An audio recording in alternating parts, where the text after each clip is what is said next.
ഇന്നും യേശുവിനോട് കൂടി യാത്ര തുടരാമെന്ന ഈ ശുശ്രൂഷയിലേക്ക് താങ്കളെ സ്വാഗതം ചെയ്യുകയും കർത്താവായ യേശു ക്രിസ്തുവിൻ്റെ നിസ്തുല്യ നാമത്തിൽ വന്ദനം പറയുകയും ചെയ്യുന്നു.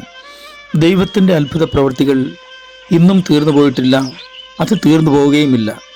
ജീവിതത്തിൽ എപ്പോഴൊക്കെ ഒരാൾ ദൈവത്തെ സമീപിക്കുമോ, ഒരത്ഭുതത്തിന് വേണ്ടി സമീപിക്കുമോ, തീർച്ചയായിട്ടും ദൈവവചനത്തിനനുസൃതമായ ഒരു അത്ഭുതമാണ് നമ്മൾ ആഗ്രഹിക്കുന്നെങ്കിൽ ദൈവം നൽകാതിരിക്കില്ല.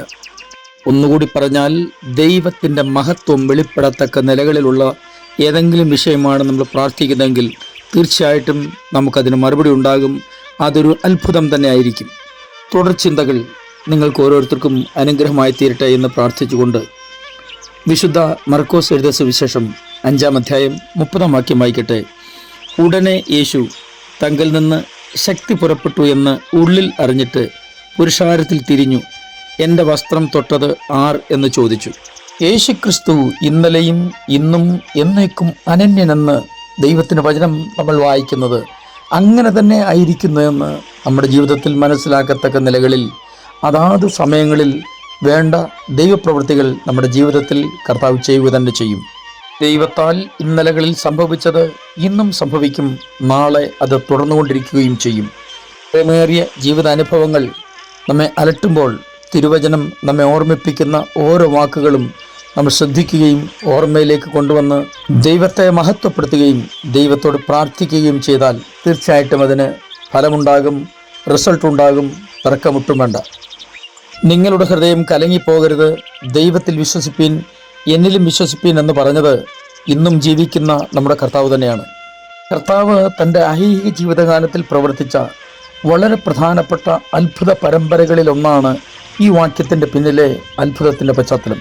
ന്യായപ്രമാണ യുഗത്തിന് തിരശ്ശീല വീഴാറായ സമയത്ത് നമ്മുടെ കർത്താവിൻ്റെ ജീവിതകാലത്തിൽ തന്നെ സംഭവിച്ച ഒരു കാര്യമാണ് ഈ വാക്യത്തിൽ ഞാൻ പറയാൻ പോകുന്നത്. കർത്താവിൻ്റെ വസ്തുത അറിഞ്ഞ് ഒരു സൗഖ്യത്തിന് വേണ്ടി ഓടിയെത്തിയ ഒരു സ്ത്രീയെക്കുറിച്ചാണ് ഇവിടെ പറഞ്ഞിരിക്കുന്നത്. അവർ ശരീരത്തിൽ അനുഭവിക്കുന്ന രോഗവുമായി പുറത്തിറങ്ങാൻ കഴിയില്ല. ന്യായപ്രമാണം അങ്ങനെയാണ് അവർക്ക് പരിധി നൽകിയിരുന്നത്, പരിമിതി കൽപ്പിച്ചിരുന്നത്.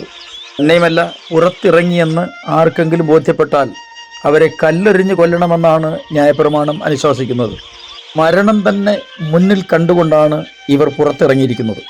എന്നാൽ അവൾ ഓടിയെത്തിയിരിക്കുന്നത് ജീവൻ നൽകുന്നവനും സമൃദ്ധിയായി ജീവൻ നൽകുന്നവനുമായ കർത്താവിൻ്റെ അടുക്കലേക്കാണല്ലോ. പ്രസ്തുത സംഭവം 25-ാം വാക്യം മുതൽ 34-ാം വാക്യം വരെ നമ്മളൊന്ന് വായിച്ചാൽ പൂർണ്ണമായിട്ടും നമുക്കത് ബോധ്യപ്പെടും. അവർ പുറത്തിറങ്ങാൻ ധൈര്യം കാണിച്ചത് യേശുവിൻ്റെ വസ്തുത അവർ അറിഞ്ഞു എന്നതാണ് കാരണം.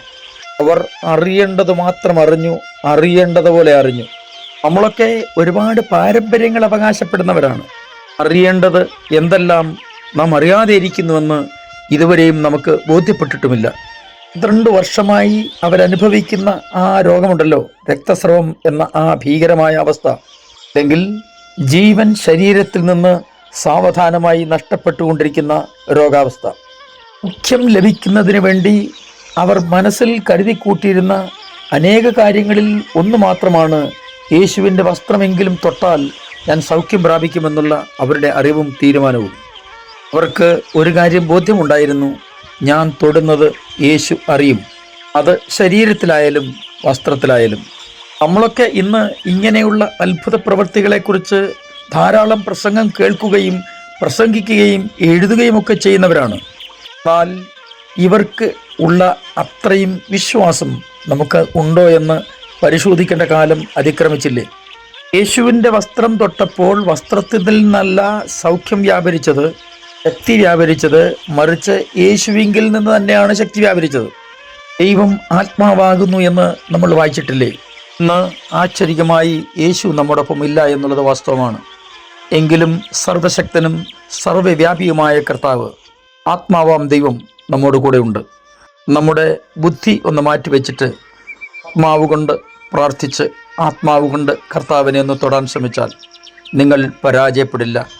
തീർച്ചയായിട്ടും നിങ്ങൾ അനുഭവിക്കുന്ന പ്രശ്നങ്ങളിൽ പൂർണ്ണമായും ഒരു വിടുതൽ നിങ്ങൾ കാണുക തന്നെ ചെയ്യും. പ്രാർത്ഥനയ്ക്ക് മറുപടിയുടെ ഏറ്റവും പ്രധാനപ്പെട്ട രഹസ്യം അറിയേണ്ടത് അറിയുക, അറിയേണ്ടതുപോലെ അറിയുക, തുടർന്ന് നമ്മൾ പ്രവർത്തിക്കേണ്ടതുപോലെ പ്രവർത്തിക്കുക. അങ്ങനെയാണെങ്കിൽ നമുക്ക് മറുപടി ലഭിക്കുകയും നമ്മൾ ദൈവത്താൽ മാനിക്കപ്പെടുകയും ചെയ്യും. ഞാൻ നിങ്ങൾക്കൊണ്ട് പ്രാർത്ഥിക്കുന്നു. സ്വർഗീയ പിതാവേ, എൻ്റെ എല്ലാ പ്രിയപ്പെട്ടവരെയും അങ്ങയുടെ കരങ്ങളിലേക്ക് ഏൽപ്പിച്ച് അനുഗ്രഹിച്ച് പ്രാർത്ഥിക്കുന്നു. ജീവിതത്തിലെ എല്ലാവിധമായ ഭാരമര അനുഭവങ്ങളിൽ നിന്നും ഒരു മോചനം ലഭിക്കാൻ പ്രാർത്ഥിക്കുന്ന പ്രിയപ്പെട്ടവരോട് കരുണ കാണിക്കണമേ. യേശു ക്രിസ്തുവിൻ്റെ അൻപുള്ള നാമത്തിൽ തന്നെ ആമേൻ.